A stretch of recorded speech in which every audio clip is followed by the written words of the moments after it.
No. All right, and we are live, episode number 4, the main pod, and we have a very special guest today. He's someone who I probably would say is one of the best dressed in real estate. A very top producer agent. He happens to be here at the moment with Main Street Realtors, the one, the only Claudio Ingleton. Ooh, I was wondering who you were talking about. Yeah. The fashionable you. Yeah. So welcome to the show. You're somebody that whenever I'm around, I feel like I'm always underdressed, or I always look to you for Look, he fashion came with a advice. collared shirt just for you. Just for you. I already knew because I've been in a t-shirt every single time, and Yes. every time you show up, you're always dressed to perfection. Nice. So I admire it for sure. But yeah, so I kind of wanted to talk to you about your career in real estate, maybe what you did before, what your kind of journey has been to this point. And so I guess my first question for you is, how did you get into real estate, or what did you do before real estate? Yeah. So, it was pretty much like me graduating high school, and it was like the first semester of college, and I was at La Sierra University. I had all these grants, I had scholarships, that I don't know how I got them, but I had them. Everything was paid for. And the first semester, I knew I did not want to do college. And so I dropped out. And the only people that I knew that were making money, not, with degrees, not with graduating college, were my buddies that were in sales. And a lot of them, I would ask them, like, they would show up in like really nice cars, big Mercedes, sports cars. And I would always ask them, I'd be at Starbucks. And then I'd ask them, like, what do you do? It's always mortgage broker, real estate agent, loan officer. So I was like, okay, this is the industry I got to be in. Yeah. Did you finish college? No, I was dropout. No, screw this. You're like, nope, I'm out of here. I want the Mercedes too. Yeah. So how long ago was that? Yeah, so there, I was in early 20s. So it was probably like 2021. That's when I started in the mortgage industry. And back then, you didn't even need a mortgage license. So it was really just a sales position. The loan officers would do everything. I would go and meet with the client and then pretty much get all the paperwork signed and sell the commission, which back then it was 4% on every transaction. Okay. What year was that, do you think? That would have been 2003, 2004. Okay, right so around you were there. coming right up to the bubble and all that stuff that happened and stuff like that. So the heyday. Oh yes. Yeah. Okay. What took you? How long did you do that for? I was a couple of years, probably all the way until 2008. And by then I was pretty established. I bought my first house up in Hesperia in Oak Hills, and it was a new construction home. Had my cool little car, furniture, getting everything ready for life. And then that's when I got like clipped really hard. I mean, we all did. Everyone in the industry, even people out of our industry, in 2007 when the market crashed. And so I got out of the business for just a little bit. I was working at Wells Fargo in their loss mitigation department, and then at a law firm in their client intake, which was sales as well. Pretty much anything that was sales and bilingual, that's what I was good at. Anything else, not so good. Yeah. And then after that, I had to kind of just recalibrate everything, and then I decided, okay, if I were to start everything all over, what would I do? And I think at that point, I decided, okay, I want to be on the real estate side this time, not just doing refinances. I actually want to deal with people, be out in the community, building an actual business that will be sustainable over years, regardless of what happens in the marketplace. And that's where I got my real estate license. Okay. Oh, nice. Mm-hmm. So that's what made you jump from the mortgage into the real estate, was you wanted to have that one-on-one touch with human and create that portfolio then. Yes. Yeah. Nice. And I mean, you know what? And I've learned so much more on the loan side, is that because I only knew refi business, but on the purchase side, it's very similar too. There's a lot of interaction with clients. There's a lot of marketing yourself to a real estate agent. So I actually could have gone either way, but I think I needed to start fresh. I wanted a refresher and just start clean. And I started off on the real estate side. So I'm going to assume real estate's become more of your passion since you didn't go back to do mortgages. Yeah. I definitely stuck with it. I just passed 10 years in real estate sales. Congratulations. Yeah. That's big. You know what? I just saw this thing this morning where it said, 80% of businesses go out within their first 5 years, and 80% of businesses, 80% of like salespeople. And so, yeah, we made it twice. Well, congrats. It's A decade. Yeah. Yeah. We That's used to have awesome. to, I was watching something, I listened to something where they were saying, like, you know, when you talk to people with those kind of phrases, instead of saying, hey, I've been in the business for 10 years, I've been in the business for a decade. Oh, yeah. Right. You know, it just gives so much more value yes. to your experience and those kind of things. So, Yes. yeah, you've been in business for a decade. Yeah. The goal is a century. Yeah. You'll get there. Don't worry. Yeah, I mean, you recently gone through a fitness kind of journey and yeah. health wise. So, you know, who knows if you'll make the century mark. I mean, Hey, we you're did doing that a lot. Nike challenge. That was pretty impressive. Yeah. Yes. What did you do on the Nike challenge? There it was. I don't remember exactly how many miles. 50 miles. 50 miles. 50 miles in 30 days, or a little less than. It was 30 less days. than 30 days. Yeah. And so, of course, I wanted to get first place. And I don't know, this guy, I don't know how he was running like 10 miles a day or something, but I got beat on that one for first place. Well, I was going to call you an overachiever because it was 50 miles in 30 days and you had it done in like in 5 days. Yeah. So I was like, this guy, he invites me to the challenge, and then it's like insane. Oh, I was definitely on that app talking crap. I'm like, come on, Claudio. You know, but the But it was funny part- motivating. It was very motivating. The funny part that I didn't tell anybody was afterwards my ankles were hurting, my knee was hurting. Age kicked in. Oh yes. Yeah. So it's been a while now. It was probably like 2013. I got on this thing where, like, hey, I'm gonna start working out, I'm gonna start exercising. When I was younger, I used to run a lot. You know, I loved running.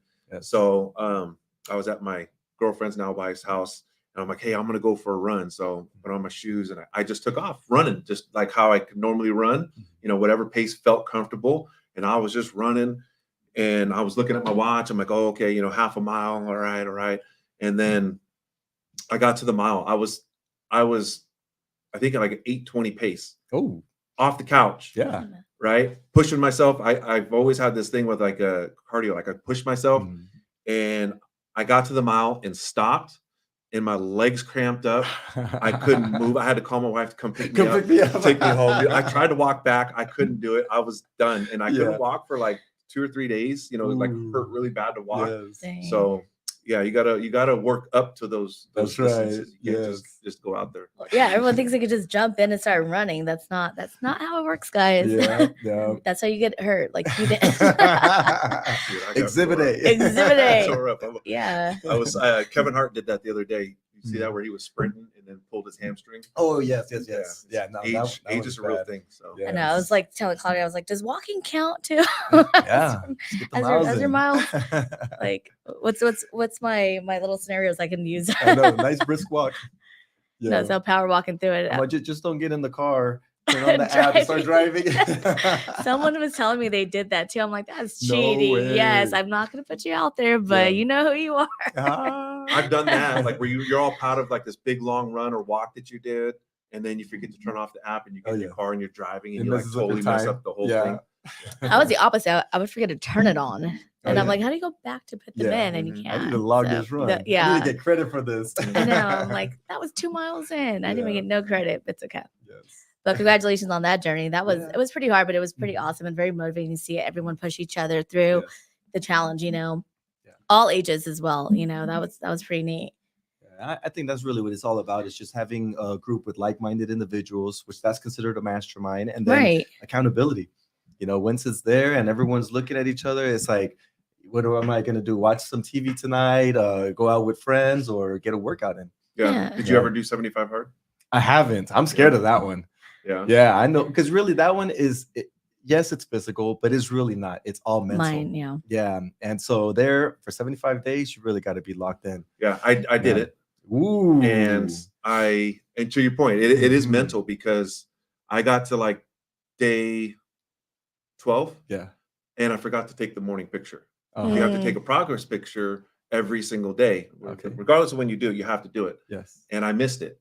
And then I had to start over. Oh, yes. Because if you miss anything, you have to start over. Yes. And so I remember telling my friend, like, hey, you know, I missed it. I got to start over. He's like, what are you doing? It's just a picture. Like, you're going to start over for a picture? I'm like, well, yeah, that's the thing. Because, you know, as our journey as entrepreneurs and we're growing and we're doing things, you know, it's the little things that you learn along the way that help propel you. And when you forget about the little things, that's when you slide back. That's when you have, you're not moving forward. And so the little things are important. That's why it's in there. And you're not So being anyway, honest with yourself. You're that failing one, yourself at the yeah. end of the day. Yeah. It's all about the integrity, right? Absolutely. No, because at the end, either you're gonna be done with it, you're gonna talk about it, but in the back of your mind, there's always gonna be that time. Yeah. Oh no, I didn't do this point, or you didn't didn't. Do it. That's the worst. To lie to yourself is the worst. Yeah, that's the biggest failure in life, right? Is a lie you give yourself. Yeah.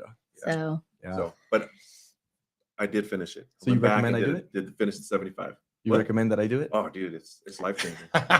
It is. I've been avoiding that one. So I think the biggest thing I think challenge for most people is just no drinking for 75 days. Not an ounce of alcohol. The water was really hard. A gallon a day. I do a gallon. I do that on the regular. Yeah. See my big old jug on my desk. I see it, but it's not always empty. Yes, it is. I refill it, you guys. I will record it because I will not lie about that one.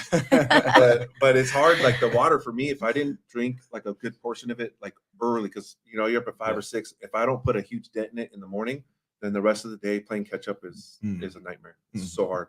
That's why I have the reminders on there. It gives you the time lockdown. So I'm looking at the clock. I'm like, 4 o'clock. It says, chug down some more. Yeah. But it's game changer. I would recommend it.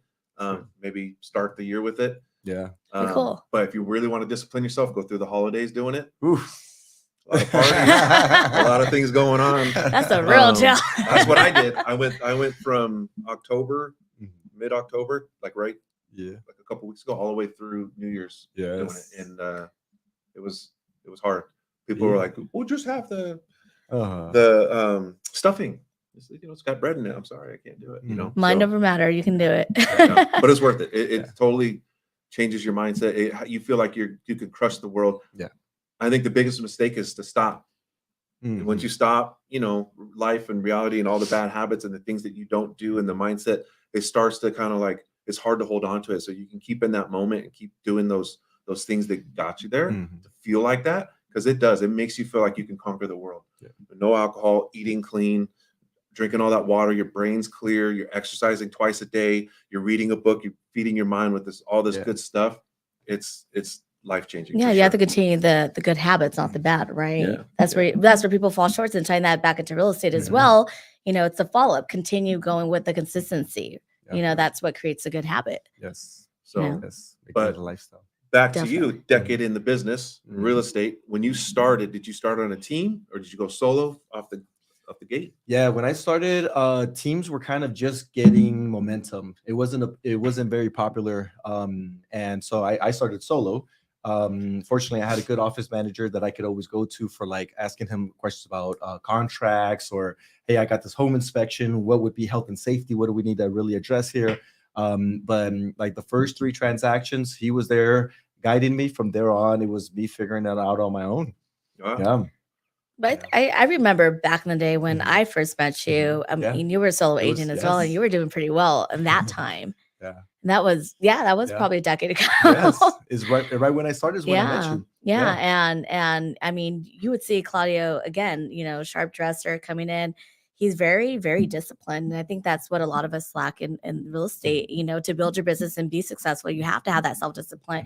It's easy to be like, I can come in and clock in whenever I want, but let's be real, the day's already done by noon. Yes. If you're not in at a certain hour and your emails aren't out, your calls are out, your day's already done. If you're coming in at 2 o'clock, 3 o'clock, 4 o'clock, you're 2 days late. Yeah. If you're on time, you're late. Yes. You have to set that discipline. I've always seen that about you.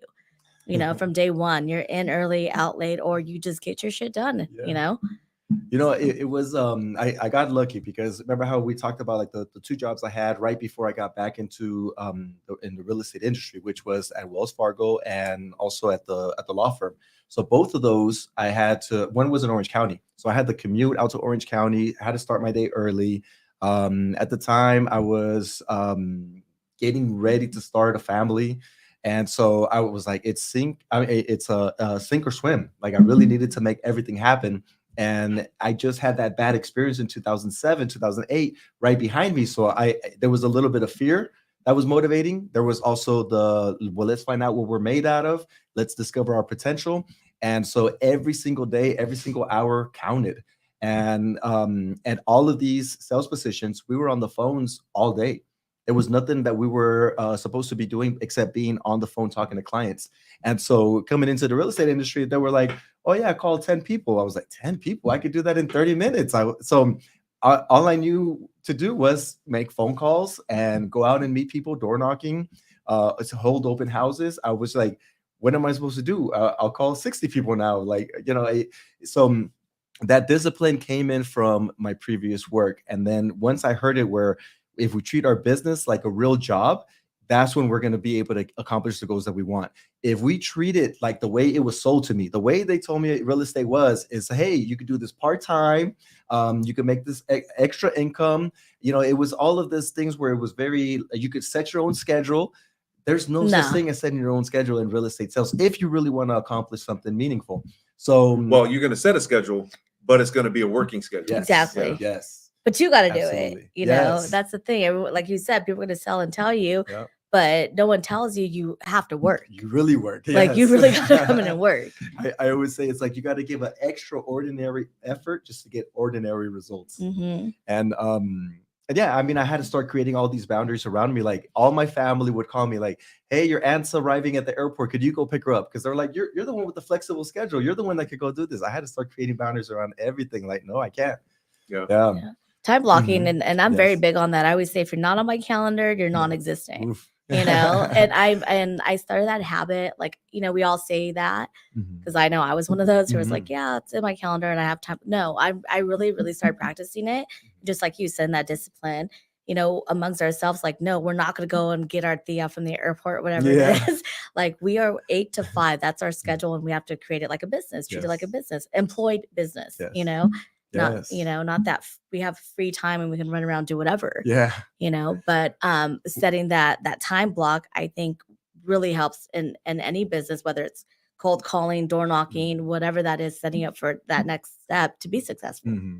Well, setting the time block and then sticking to the time block. Because that's, I mean, I've been guilty of it lots, where you set the time block, I've set up my week, and we're going to do X, Y, and Z. Mm-hmm. I've got this amount of time for calling. And then, like you said, hey, can you go do X, Y, and Z? I'm like, okay, and you go and you have to put up those fences. It's a game changer for sure. Like the last several months, I've seen it. Like when I've been really dialed into it, it's made a lot of changes in my life, personally and in business. Yeah.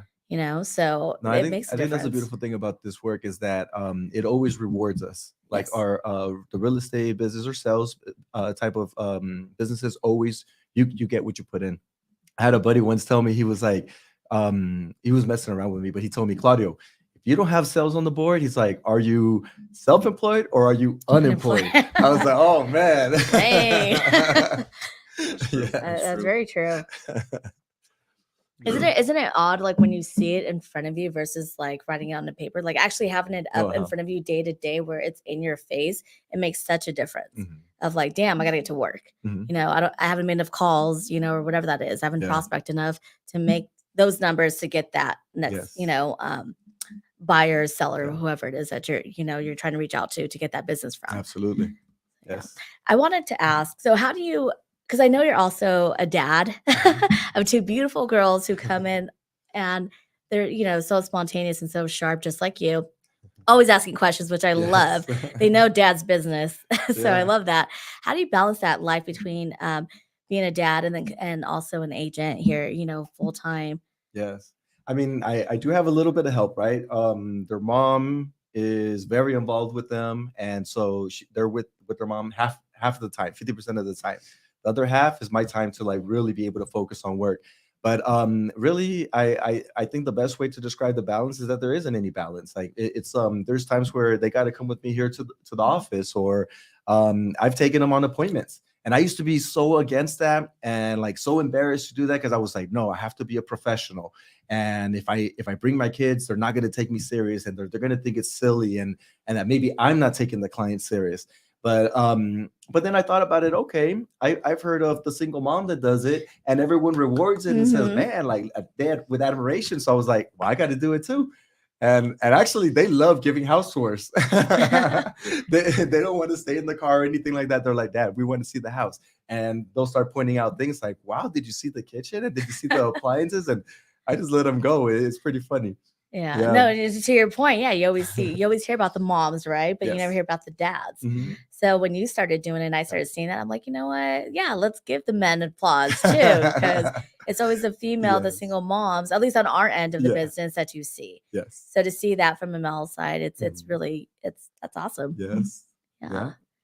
Yeah, and that's great. You're right. Yeah. No, but on the serious side of it, like Mhm. I think a lot of times I've heard people hiding behind their kids to make an excuse, right? So they'll be like, Mm. oh no, I can't show up to the office meeting because I have my kids this, or my kids have that, or I have to pick them up, you know. So they'll hide and get away from doing the work, and they blame it on the kids. And the way I learned to do it is just the opposite. I have to go show up for my kids. I have to go and do this job for my kids. Like they really are relying on me. Yeah. So it's just anytime I find myself trying to hide behind them so I don't have something to do, then I just put it on them. I'm doing this for them. Yeah. And I think too, like it's you know, like you said, a lot of people put it off, but Mhm. you know, as a dad and what a blessing it is that you can take them, Yes. right? And then they get to see you doing what you do, Yeah. right? Every kid wants to go to work with their parent and see what they Mhm. do, and not everybody can do it. Yeah. You can do it, and they get to see you working hard. They get to see Mhm. you interacting with clients and what this whole thing is. Yes. And, you know, that's going to last a lifetime, I'm sure, for them. Yeah, I'm hoping this becomes a family business. Yeah. Well, it's cool when you hear them come in. They call me Miss Esther. So they go, Miss Yeah. Esther, are you doing open house this weekend? Are you getting for open house? Yeah. So that's Yes. pretty cool that they even know what the terms mean. Yeah. And they're 9 and 7 and 9. 7 and 9. Yeah. So Yes. it's neat to see that they really love dad's Yeah. work, Yeah. you know, and getting to know it. They're very personable. They talk to everyone, you know, so they're Yeah. great at sales. I'll tell you that. They They convince me all the time. naturally, yes. Kids are the best salespeople. At that Yes. age, I was so shy, so introvert, so quiet. Like if someone said hi to me, like I'm already blushing and trying to hide behind my parent. And the way they both are is completely natural. Like I've never told them like, oh, you should do this, or hey, you should say hi to someone. No, they just do that naturally. Nice. Hey, man, you're gonna retire early. Yeah. No, but no, you're right too. And a lot of that, I was very shy, Mhm. but a lot of it was I think it is induced sometimes by your parents Oh for yes. different reasons. Yes. And so I'm sure that even though you haven't told them to do that, you never told them not to do that. Mhm. You know, and Mhm. kids, the thing I love about kids is they have no bound, like they have no limit, Mhm. right? So, you know, in sales, as soon as we feel any pushback, or as soon as we're already thinking about what's going to happen before it happens, and we talk ourselves into whatever scenario is going to happen, right? Where kids are the best salespeople because Mhm. there is no fear, there is nothing. They just want what they want, and they're going to do what they're going to say and do what they can to get what they want, right? And there is no bound, like nothing's been already placed upon them, like limitations. Exactly. You know, Yeah. so Yes. that's cool. Yeah. Yeah, because I'm sure we all grew up hearing "Don't talk to strangers," right? And it was this Yeah. big old warning. And I thought about it. I was like, okay, nothing's ever happened to me, so why would I cap that on them, or why would I instill that fear? You didn't talk to strangers. Yeah, yeah, that's what we Dang. do for a living. We talk to Yeah, I know. strangers, and it pays well for us to talk to strangers. So then, I was just like, you know what? If this is natural to them, and this is coming from them, then let's let them. And I remember even having the thought, because like sometimes like they would just say, like a stranger would walk by and they'd just be like, hi, and that person would just light up. And I was like, what if they're here to spread love in this world? Like, let's let them do that. Mhm. So I love how you have such a positive outlook to it. Where most people are like stranger danger. Stay back. Don't talk. Yeah, to I mean, you can sense it, right? You can sense when there's yeah, danger, of course. and then you kind of would shut down. But like walking around our community, they know every single dog by their name, and they know the owner's name. Like, oh, this is Lassie's parent. You know, Mhm. like they know everybody. And then one of the things I heard was once like um what we should do more often is talk to children and talk to anyone older than 7 years old. Because they repeat it. Yeah, well, because these That's what I it's heard. life experience Yes. and bliss. 70. Oh, yes, there you go. Yeah. Yeah. So it's like someone that's just coming into life with all of the optimism, all of the joy, none of the hardships, none of the stress, and then someone that's lived and endured it and what they've come out with as life lessons. Yeah. And so those are some of the two most interesting people. My mom used to work at a convalescent. She's still a nurse, but now at a hospital. But growing up, it was at a convalescent and it was behind our middle school. Right after school, I'd walk over, I'd get the car keys, I'd go to the car, I'd do homework, I'd wait for her to get out of work. And I would walk in there and start talking to some of the people that live there. And they were very interesting conversations. And every time they're so genuine and so eager to give you the advice that they've learned throughout the years. Yeah. Yeah. So I like how you keep that positive input into the girls, and that also can set them up for success as well. I would like to know, what is it that Claudio does on a day-to-day to set yourself up for that discipline for success? Like, what does your day-to-day look like in real estate for your business? Yes. So I'll point out the ones that I think that help me go in that direction, right? Because I have good habits, I have bad habits, and I have mediocre habits. But the ones that help me for sure is reading. And for me, it was as clear as day when it's Jim Rohn and he was talking about it, and he was like, there are people that are illiterate that cannot read, and there are people that choose not to read. And he said, what is the difference? And when I heard it like that, I was like, I have to become an avid reader. And so I really love reading business books, anything on mindset. Like some of the books that I would strongly recommend is Loyalty to Your Soul.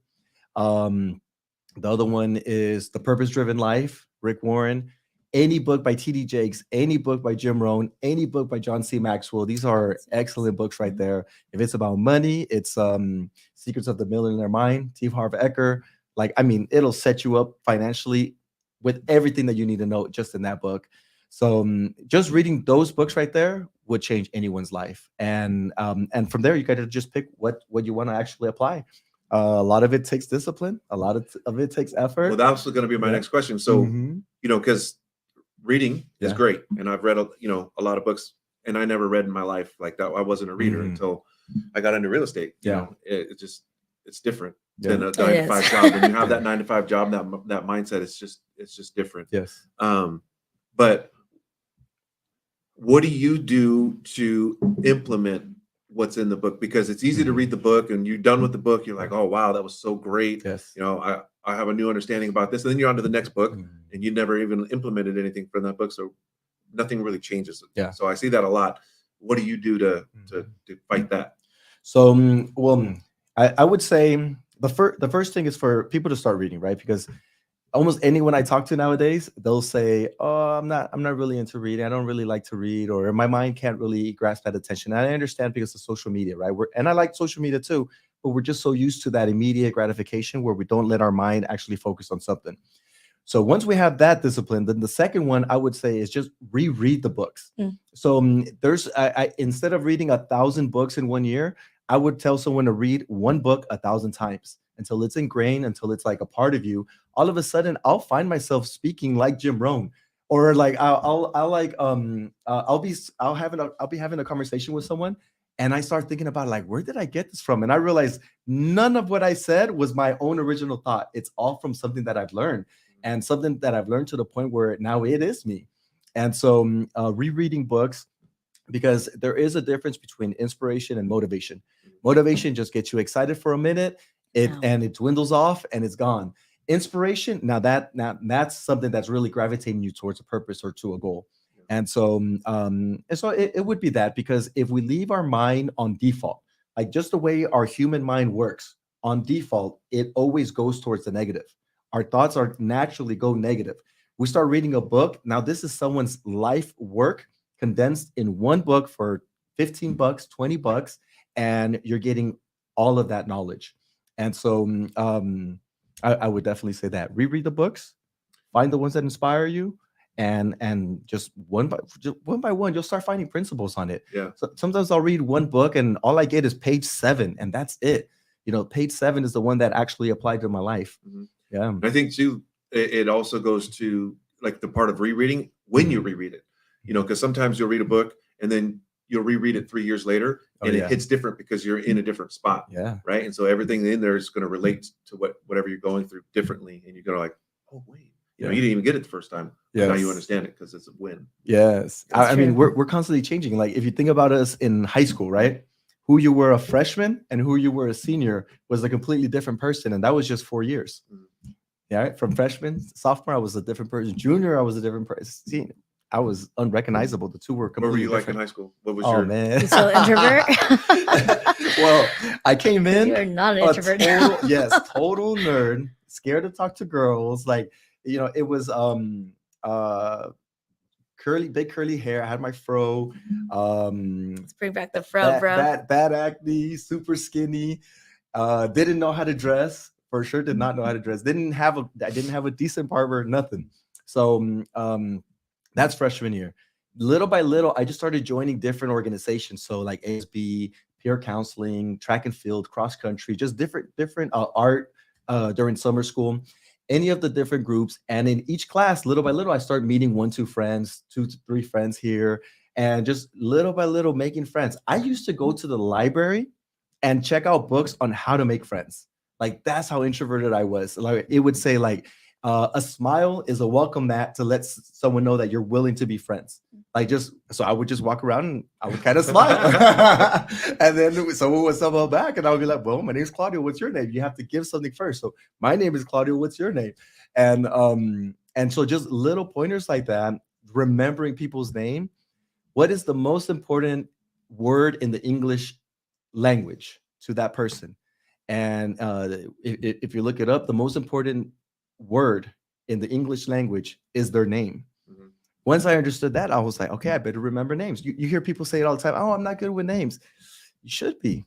Yeah. In real estate, maybe you should be. Yeah. In sales, in general, Yeah. you know, Yes. it's important. And so it was those things that started happening to kind of help me to grow. By the time I was a senior, I would walk through the school saying hi to all my buddies, like and I would not be one of those cool kids where I'm too cool to say hi to you. Like if I've met you, if I know you, if I've been in the class, I'm saying hi, Esther. Hey, how you doing, Julian? You know, and I think that really helped me a lot later on. Mhm. Yeah, Yes, definitely. developing that skill. So beyond reading, Yes. that was discipline. Number 1 is focus, Mhm. and then number 2 is reading the books. Yeah. What else? I think definitely exercise has a big part in it. There's always the mental win besides the physical benefits, but then there's also the better we feel, the better we are around people, the better that our body is functioning, energy level. I would Google it all the time, like how could I have more energy? And it was always the fundamentals: exercise, get good sleep, eat well, drink water, and remove stress. And that naturally gives us more energy. It didn't say drink more coffee or more caffeine. It didn't say more Red Bulls. It didn't say any of that. It said to just get done with some of the basics. And we would think I'm too tired to work out, but it's backwards. If I'm too tired, that's when you should work out. Yeah, Because it's that's a hard gonna- cycle to yes, break. It's a hard yes. cycle to break. Mhm. Yeah. So definitely exercise. The next one is nutrition. My mom growing up used to tell us, like, I thought she was so hocus pocus because she would tell us like, don't eat this junk food, don't eat the sugar, don't eat the candy, only eat like greens and meats and things like that. And little by little, now it's so popular. Like almost, we would pretty much eat pescatarian growing up, and it was just naturally because my mom was just all about vegetables and good healthy meats and stuff, and eliminate anything that was processed. We didn't have Doritos at home or things like that. And I thought my mom was crazy. Now And I'm you're like, like, all it my makes friends, sense. they got Doritos. You go to their Oh, yeah. house, they got everything. Oh yeah, and I would do that. I would go to my Yeah. buddy's house. I'm You're like, training "Ooh, during let me have some lunchtime here." Oreos. Yeah, I love cookies. Yeah, but yeah, so those were some of the habits that I think helped me to stay or to show up in a good place. Like you Yeah. said, the ones you Mhm. don't want to do is the ones you should do. It's always Yeah. they say, if you hear like Arnold and all them, they talk about it's always that last pump is what gives Oh, you the yeah. results. Yes. You know, the ones you don't want to do. Yes. I even heard this Navy SEAL on a podcast. I forget the gentleman's name at the time, but he was talking about like he would have one of his buddies always call him or hit him up when there was something negative going on, like Oh yeah. and his response would always be good. You saw that podcast? Yeah. There you go. Yeah. Yes, it was. But it's again, it's to push through. What's the next result? You got to look at life a little different. Good, you're doing that because you can't overcome them. It's just the mental in your head telling you no, but you can't. Yes. You hold yourself back. Yes. So I think a lot of people nowadays are we've always been afraid of failure, but I think so much people are now really afraid of failure. And it probably has a little bit to do with the same thing with the social media thing. It's like we're learning to just be a spectator. And I think it's so easy for people to just sit in the stands. And what's worse, that they'll still pass judgment. They'll sit in the stands and not do anything, eat a hot dog, and still pass judgment of the people on the field making the plays. And it's this fear of failure. And it's like, the way I look at it is, I'd rather be a has-been than a never was, because a has-been, and a never was. So the failures are just part of it. There really isn't any success or failure. Failure is just part of success. It's part of life. It's always going to be there. So go out there and fail, and fail as often as possible. So when you're looking to buy a house, go in and figure out what your credit looks like. You're always going to learn something from it. There's always going to be an outcome of knowledge, right? Yes. So like you said. Well, I found this really good motivational thing I've been listening to on my morning walks and stuff. And the one part of it is this Asian guy. He's like, the sun goes up and the sun goes down. Yes. And, things go to the right and then they come back to the left. So everything is 50-50. So if you want to have success, you have to have an equal amount of failure. Like, it's part of the process. It is. And so I always come back to that little saying. Yeah. So we're all guilty of it. Afraid to fail. But it goes back to your mindset. You got to give yourself that extra push. It's that one difference that's going to be a life-changing outcome. Yeah. So yeah. Every expert was a beginner. So it's like, definitely to take away that shame and that guilt of like having bumps in the road. The journey isn't over. It might mean you got to make a U-turn, or you went the wrong way, made a right. Okay, we'll get back on the course again.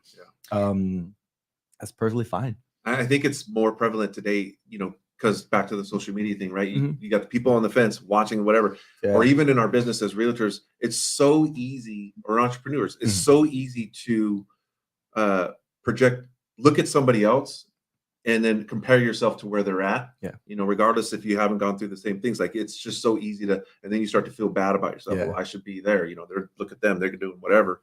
But it's so easy to do that, especially with social media, because you're watching everybody just post the wins, and nothing about the loss. The failures and things. It's an interesting thing. It's like, people do judge a book by its cover. And once I understood that, remember how you guys were like joking around, like, oh, the best dressed realtor. That's why I dress up, because people judge the book by the cover.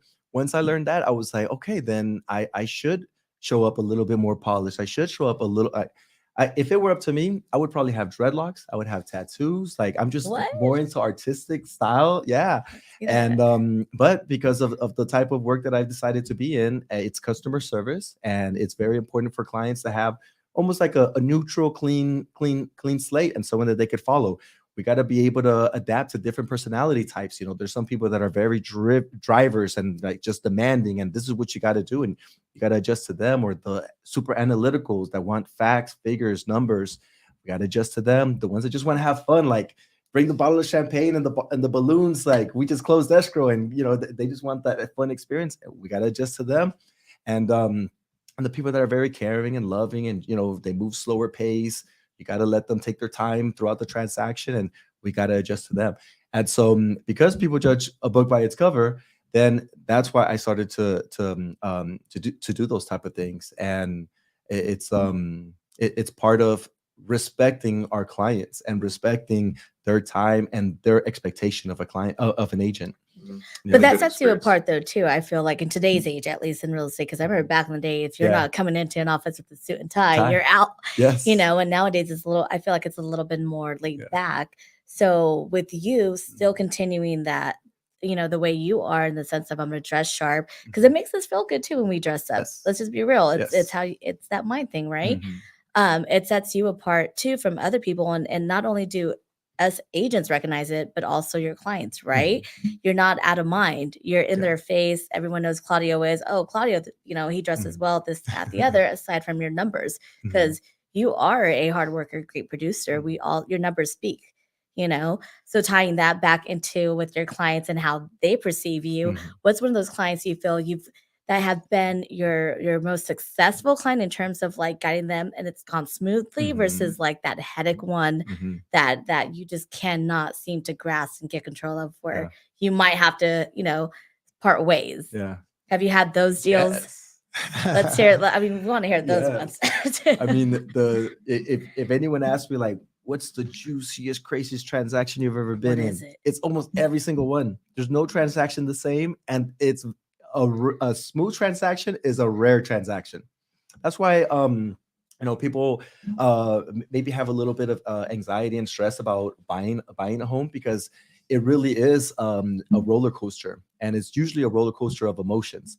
So my biggest success stories, I would say, are my toughest clients. And I have a client. She's a really good client of mine. Initially, I helped her represent. It was my listing in Fontana, and she came to me directly and asked me to represent her on the purchase. So whenever it's that, we have to disclose it to both parties. My seller is a police officer, and so he was like, okay, I'm perfectly fine with that if it's going to help with communication, and we do that. Now my buyer, she moves very much based on emotions. However she feels at the time, that's how she's reacting. And normally in her work, she works at a law firm, and in her work, she's the boss, and she calls the shots, and she keeps everyone in check, and she snaps on people. So she's snapping on the lender, she's snapping on me, everybody. But we were able to get the transaction done. Then she recommended her brother because of that. And later on, when it came time to sell her property, which at the time she was going through a breakup, so even more emotions were involved. Oh my goodness. Yes. Then stayed there with her. She canceled on me like 3 times during that time. And finally she said, okay, I'm ready. It was always remaining patient with her and being able to provide the service when she needs it. Giving her the information so she could have the guidance in case she is making the wrong decision because of her emotions. And her always at the end, she would recognize it. She would bring it up to me and she would be like, Claudio, the reason I've stuck with you throughout the years, we've probably done about 6 transactions, and she's probably referred me about 8 transactions. That's awesome. And the reason she sticks with me is because of that. Nobody else would do that. And she's met with other agents. She's cheated on me. She's met with other agents. She's interviewed them. They've even showed her houses at different times. And she's like, no, you're the agent to represent me because of that detail. So it's like we the reason we train, learn the skills, the scripts, the dialogues, the role playing is not for the easy ones. It's always for the difficult one. Yeah. No, I agree. Yeah. You can't say the wrong thing to the right person. Like, you know what I mean? So it is for the harder people. Yeah. Sure. That's a good one. No, yeah, it's true. See, and it goes back to giving that full customer service that, we're taught to do. It's so easy to get a deal, close it, and forget about your client, but it's the follow up and keeping, being patient. Yes. We learn shitload of patience in this industry, and you have to have it, alongside with building that, relationship. That's so important. And Anna and Michelle spoke about it in our previous podcast, how important it is to maintain that full customer service. You just never know coming back around. Yes. Your client interviewed with cheated on you with the agents and came right back around. That they ain't always greener on the other side, honey. That's awesome. Yes. So my other question to follow up with that. So you now being a decade plus going into this industry, what would you tell yourself now? I'm aging you. What's the advice you would give yourself now what's the advice you would give yourself then that you now have? Like, if you were to go back in time, what would you tell the old you to do? Yes. Okay. So I think it would definitely be to there's this movie, I'm trying to remember, with Johnny Depp. I think it's Donnie Brasco. I think it's that movie. Donnie Brasco. Yes, where the dad has like a gambling problem, and the dad tells Donnie Brasco, he tells him, life is just like gambling. He's like, when you're up, it seems like it's never enough, And when you're down, it seems like you're never going to get back up. And that would probably be the similar advice, where it's like appreciate when things are going well, because when things are going well, it always seems like it's not enough. And then the things I had done was, then I would switch a little bit, where I went from being an individual selling agent, which I should have just always stuck to that route, to building a team. Later on to opening my own office, and I opened up my own office way too soon. I was 4 years in the business. Yeah, it was 4 years in the business, and I knew, like, I had no business doing it, but it just seemed like an opportunity. Mm. And so it was a cool office, by the way. It was know, real I know, modern and I liked it. sleek, and yeah, and we were like techie agents. All of that was great, but it definitely derailed me right when I was building so much momentum in my real estate sales business. So I remember when I opened up that office, I didn't prospect not even one day that whole year, because it was all about like running the office. But I still had my best year ever, and that was because it was 30 transactions that year, and it was because it was all of the years of prospecting before that. It just overflowed into it. After that, little by little, I started dwindling. And so that's where I decided I had to step back out of it and focus right back on what I do best, which is working with clients one on one. Yes. Yeah, you definitely have that a great like human touch, because I know I've seen you come in the office and you're saying hi to everyone, you're jipper, you're japper, just that's Yes. awesome, and it definitely I mean, pursues we work out. with some cool people. We sure do. I mean, come on, look at us. Yeah. I'm telling you, Yes. he got dressed up just for you today. I'm impressed. Very impressed. So yeah, so I love that you've always kept that momentum and that hard, driven that best foot forward attitude, because that's Yeah. very hard to, even in, like you mentioned, in the down market, it's easy to set yourself back and Mhm. not get back up. But you Oh, yeah. got back up and you ran and you kept Yeah. going, and now you've built that momentum back up. Yeah. Where do you Mhm. see your career going from here? I mean, Mhm. obviously up only, Mhm. but what's that next step that you see you can implement to make that better move? Yes. And just to kind of piggyback on that comment that you just made right now about anytime anyone's down, because I'm guessing some of this is for the people that are listening, right? And everyone that's doing well, keep rocking. But if anyone, we could kind of give them a little something that to turn it on. I want to share that. So one of the things that really has helped me in any challenge, in any downtime, is I just kind of look at everything and I'm like, okay, what do I want to accomplish now? And it's like I'm starting all over. But the difference is I'm not starting all over. I have all of the experience now. I do have the transactions under the belt. I do have the database. I do have a CRM all full on set up. I do have all of my marketing completed. It's not like I'm starting and like, okay, I need to order my business card. Like, it's not day one. It's like we're starting it. Okay, refresh that 75-day hard, but now you have the experience of knowing what it was to wake up early, to read the book, to do the exercise outside, to do the exercise again inside, to drink the gallon of water. You have that experience now. And so I always felt that I've had an advantage, even after a setback. I was like, well, I'm now coming into it with all of the experience behind me. And so I always felt at an advantage. And so I looked at it that way. So from here on, I have a book that Mike Ferry signed for me, and he wrote on it. We were talking for a little bit. He was asking about like what kind of work I've done and everything. And then he signed it for me, and he wrote, think big. And he said, think 50 plus transactions. So from here on, it's I could only think 50 It's plus starting to- transactions.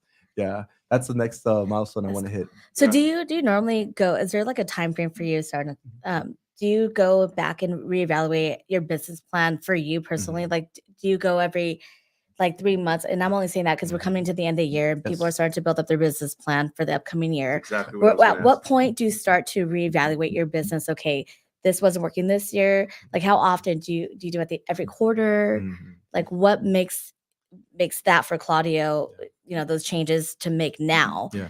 to grow your business? Yes.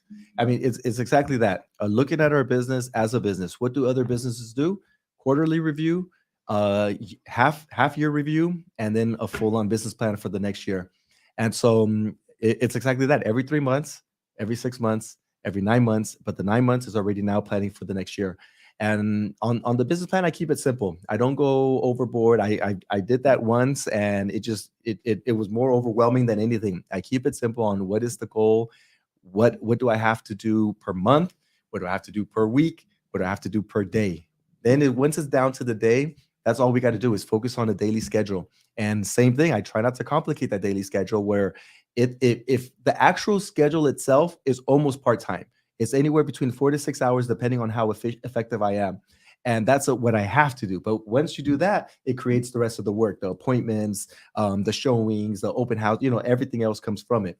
But so every year that I make a business plan, it starts off one way, and through those quarterly reviews, I'm making the adjustments that we need to do. Did you ever read the 12-week year? The 12-week year, no. That'd be a good one. Yeah. Yeah. Okay. That'd be a good one. It goes Yeah. similar to what you're talking about with the quarterly things, but they break Uh-huh. it down in a way that makes it a 12-week year. And so, Yes. Wow. Yeah. And I think what I've seen you Mhm. do, what I've started to do and implement too, and thanks to our coaches here at Main Street, Mhm. is the 100-day prospecting. I see you mark off 100 days, 100 contacts a day. I think just having those simple little day-to-day structures really can set anyone apart in their business. Yes. Because it's easy to take a lunch and then, Yeah. that 1 hour lunch goes into 2 hours, 3 hours. Next, it's Happy the hour. day. Yeah, happy hour. Your day's done. Versus the time blocking. I have to make 100 contacts a day. You're bound to set some appointment. Mhm. So that Yes. continuous discipline, which I do see you do, Nice. and I think a lot of people in our industry should definitely implement some sort of day to day or week to week, or readjust your business plan. Mhm. Definitely. Yeah. And whenever it's things like that, it's always good to just start with something bite size. Yeah. So like 5 contacts in one day, Mhm. and then 5 follow-ups in one day, and then just something like that where it's 5 contacts, 5 follow-ups, 4 past clients. Something simple. And then once that discipline is there, once that pattern is there, then you could go ahead and start scaling it up. It's like a muscle, and you have Yeah. to be able to build that Yes. muscle. So Yes. you can go an hour, Yeah. and you can go 2 hours, you can go Mhm. 3 hours. Yeah, we don't want to run 1 mile. So right be off the done. bat. Yeah, exactly. Let's not cheat that mile, guys. Come on now. I think having you here, because you are very, I think you're the TikToker of our office. Social media. I mean, Influencer. what things have you done or seen success through social media? Because you do a lot of stuff on there, and it's entertaining. And so, what can you speak on that a little bit? Yeah, let's see. With social media, what I started to notice was, well, of course, I use social media for work, right? So, of course, I include some of my personal life, what I'm eating, where I'm going, my kids, my family, all the fun stuff like that, like a normal person. But I also add a lot of our work. I would notice certain people would like the serious one where it's like real estate advice. Certain people would like the personal stuff. And then certain people started liking the TikTok, the reels, the silly stuff, but still tied in with real estate. So I would always say, like, at this point, the biggest insult someone could tell me is ask me, hey, what do you do for a living? If they don't know what I do by now, I'm not doing my job. It's pretty clear. Yes. So and we got to stay on top of it. Like I'm posting all the time. But so actual transactions have come from it, which is wonderful. I've had people call me randomly to list their house, and the main one that happens is I'm in front of my sphere of influence, people that know me, like me, trust me, and now they're able to recommend me to a family member. I had recently, one of my buddies works at a restaurant. There was a customer there that mentioned a little bit about a house, and he recommended me, put us in touch, and we're getting her pre-qualified now. So that would definitely be like the biggest success out of it. I have it's like 3,000 followers on Instagram, and everyone makes fun of all my buddies make fun of me. Like, you only got 3,000. That means like your stuff isn't that good. And, no one wants to see it. And then I always joke around with them back, and I'm like, yeah, but my followers have 10,000, 40,000, Right. 150,000 followers. It's the quality of the people that are following me too. And so I joke around about that. It's true. I mean, yeah. I'll be watching your stuff. I was doing some, as an entrepreneur or an influencer, you have to decide which one you want to be, because you can be an Yeah. influencer and put a bunch of stuff out there that's going to get views. You can go do, I mean, endless things Yeah. that's just meaningless or not even, of any value. Yeah. Or you can put out informational things or things that are going to bring people value. You might only have, 3,000 people that are following you, but they're following you because of who you are and what you do. And they're much more likely to bring you business. Yes. So there's a balance between the two. And sometimes people, have this fantasy of being on social media and having all these followers as an influencer, but it doesn't necessarily relate to dollars. Yes. So. Yes. Yeah. Would you say as of now, a lot of your business has been coming from social media, or still the referral base? Yeah. Well, it ties in together. I would say the last 2 years, every time I source my business, almost every single transaction has been a past client, a referral, or or somebody that I knew, someone like within my circle, or someone that I knew that someone else knew, or a past client that preferred me. So everything has been like pretty much through my network, and a big part of that was through social media. Yeah. That's usually where the first message comes in. I like that. Yeah, because Mhm. we see it, like how you mentioned, it's either going to be educational or it's Yes. not. But your stuff is pretty damn clear. We all know you do real estate. you Yes. know? So if you don't know, now you know, people. Yep. Absolutely. Yeah. So tying into our last question, and you've pretty much already talked about it, the piece of advice you would give other agents out there. Mhm. What advice would you give Claudio today? Like, what's Mhm. the number one nugget in your industry today that you just harp on, Mhm. and anyone should be actually doing in their business to Yeah. grow? So this would be for a real estate agent just starting off. I would say This both. is you. What are you What do working you on do? right Yeah. now? Oh, okay. So to Oh, be better nice. and what, like, because you Yes. built certain Mhm. disciplines and things. What are you Yes. working on that's gonna help? You already gave the nugget Yes. for the Yes. newer people. Yes. What is Claudio doing? Awesome. Okay, I love it. Well, for me, there was a lot of big life changes that have happened in my life in the last 3 years. And so some of them good, and some of them on the bad side, right? A divorce and things like that. And so throughout that, I had to take a step back because I was working 10-12 hours almost every day for 7 years straight. And a lot of it was kind of fueled by fear, like everything's about to slip and fall away from me. So lately, these last couple of years, I've been able to enjoy life. So it's definitely work hard, definitely do the best you can, increase the skill set, so that way we don't have to put in such crazy hours.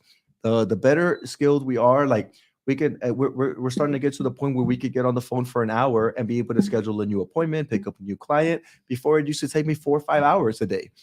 And so increasing our skill set, so that way we could actually enjoy life, my family. That's one thing that I on the list of regrets when I look back at my life, I never ever want to be regretting not being there for my daughters, because that's time we're never going to get back. I've heard it time and time again from people that I admire greatly, where they'll give me the serious look, the serious conversation, and they'll say, Claudio, if I had known the price I would have paid for the success that affected my family, I wouldn't have paid that price. So that's one where enjoying life, enjoying the people around us. On our deathbed, I don't see myself saying, if I had just got that BMW. No, it's definitely, if I had been there for my daughter, if we had enjoyed these moments more often, if our health is so important. I take my health for granted. Fortunately, I have good habits naturally there, but I take my health for granted until I'm sick, until I don't know, I stubbed a finger playing basketball, and then it's like, wow, like we're fragile. Yeah. So definitely taking care of our health, enjoying our life experiences, and enjoying the people that we love. Yeah, Absolutely. I think that goes back to when you were talking about the older people. When you talk to them, yes, it's always just that part of life that they just enjoy the moment and live life, and that's just all they talk about. Yeah. Or most of them. And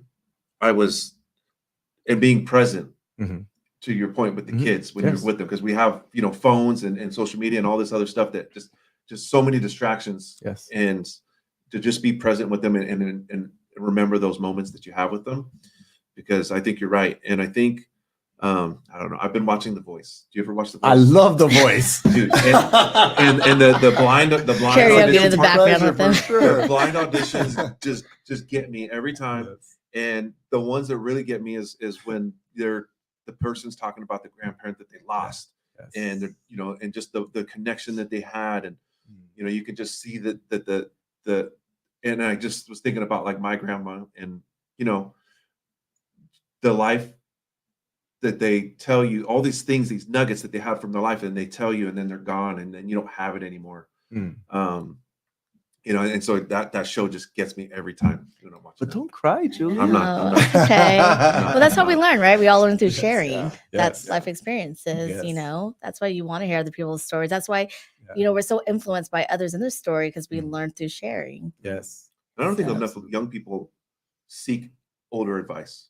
Oh, I I love know when it. we're teenagers, Yeah. I love we, it. we know we know everything, but Yeah. then enough young adults I don't think they understand yet.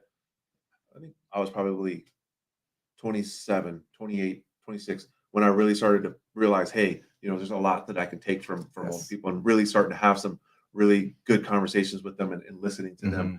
It wasn't until then that I realized that I need to do that. Yes. But I think it's starting to be a thing that is lost, on the youth. I mean, it's always that disconnect of age, right? Where we just think, oh, that's a different generation. They just grew up differently, and we kind of dismiss it. But I mean, some of the most valuable conversations were in the mornings when I used to live with my dad, and it would be in the mornings. And then my grandma, she always, all her life has lived with us. My grandma would be right there eating breakfast with me, and it's like nothing she says is outside of wisdom. It's like she's just dropping all this knowledge and praying over me. My great aunt as well. She lived with us for many years, and I mean they would just jump right into it. I didn't even ask for it. I'm trying to eat my eggs, and they're talking about relationship advice, uh, your relationship with God, like just it was always wisdom. And then like at the same time with our kids, I think one of the things I heard a lot was people would always tell me when they were newborn, they would always say they grow up so fast. And little by little, I started noticing, yes, they do grow up fast, but they also grow up right on time. Like they're growing up perfectly on time. What's happening is that I think a lot of people, unfortunately, aren't present, which is what you were talking about. And when they're not present, that's when they start to feel that regret, like they grew up too fast because, yes, you missed it. Yeah. And Ooh. yeah, that's time that's not coming back. Yeah. Yeah. 100%. That's true. So that's why in our business is important to create, that time for yourself and create that business mind, like, so you are there for the present moments when Yes. things are happening, and not having to work so many hours per day to make up, for you slacking on your business and what those goals were for the day to achieve Right. with clients, prospecting, whatever that is. Yeah. So tying it back to our business, or your business specifically, that's really admirable. I love that first of all, what you want, what you have to do, and implementing that to make that happen, and then creating that also not for now, but for set future. Yes. So you have the time with your girls, Yes. that's really important. So Yes. you're never going to look back and say, shoulda, coulda, woulda. Yeah. So Yeah, I That's definitely great. don't want to be in that situation. No. And it's like early on I loved $1 Million Listing. That was the real estate show. I mean, I absolutely loved watching all of them in suits. And we're in Southern California, so I know people don't really wear suits here. It's super hot, so it makes sense. They're in New York where it's colder and things like that, but there was a lot of this type of phrase where they would be like, yeah, I'm available 24/7. I'm always here 24/7. And that's one thing that quickly I had to start making adjustments. Is when I'm at work, I'm at work. And when I'm at home, I'm at home. So usually around 8 o'clock is the last call or text that I'm responding. The rest is going to be until the next day, or email when it's work related. And that has helped me so much. When it removes so much stress from me. When I'm at work, I'm focused on work. I'm not taking personal calls or anything like that. It's work. And when I'm at home, now I'm at home, and I'm detached from Claudio the realtor. That's why you set your pace even for your clients. I think it's Yeah. important too, that respect, right? Yes. So that way you don't have those clients calling you 5 a.m, 10 o'clock at night Yes. with panic, and you're like, okay, well, there's nothing I can do now. They So that really can wait call in the at 10 morning. o'clock. Yeah, no, They really legit. do.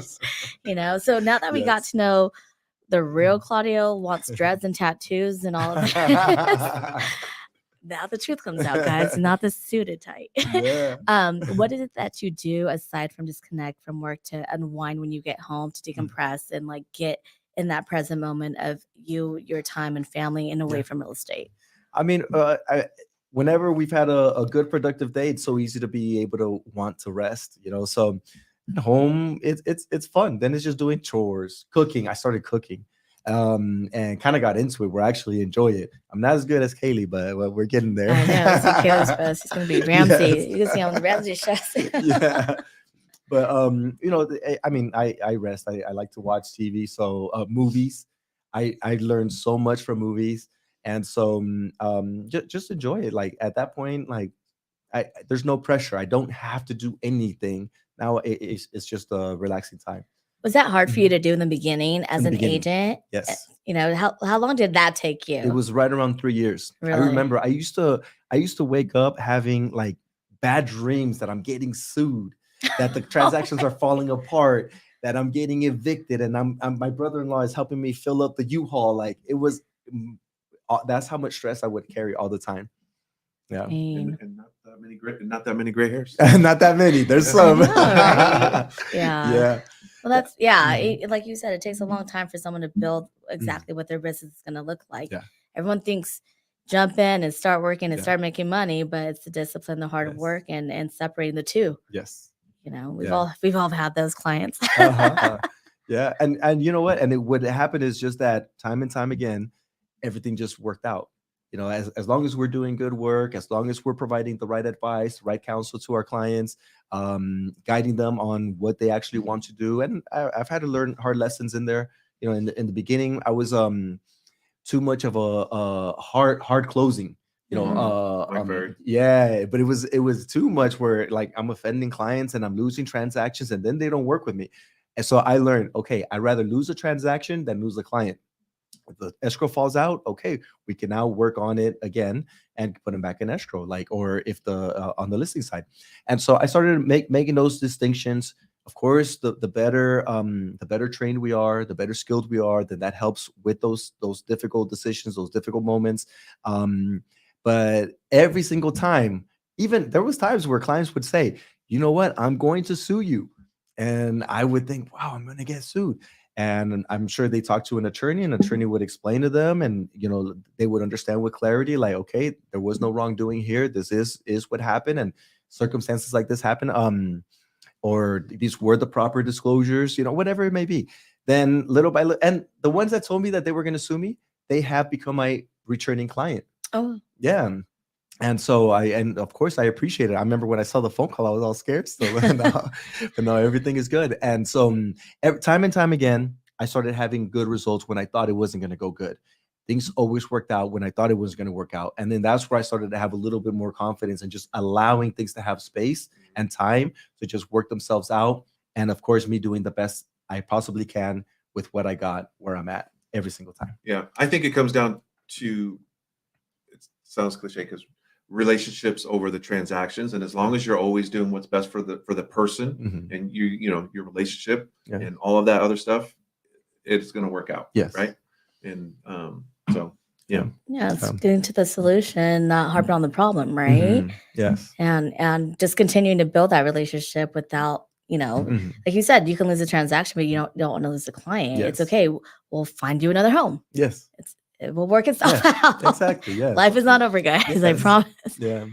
So- And when that happens, you always find out that the next house that you get, they're like, I'm so glad we didn't go with Right. that Yes. other one. Yeah. You know, it's always so that when it happens, it's the one that's meant to be. Yes. Yeah. Yeah. Yeah. And you're right. I think things always end up working out for the better. Absolutely. Yeah. So, but anyways, that was a great podcast, guys. It was. God. If you guys liked it, if you got value from it, make sure you like and subscribe. Go to the Instagram, subscribe there, follow there, leave a comment. Edwin left a great nuggets Yes. So very thank you, nice. Edwin, for watching live, and Oh, nice. we will see you next. Thanks for Thursday. being on with us, Claudio. We loved having you. Yes. And everyone else, subscribe. Don't forget the main pod. Thank you guys. Thanks.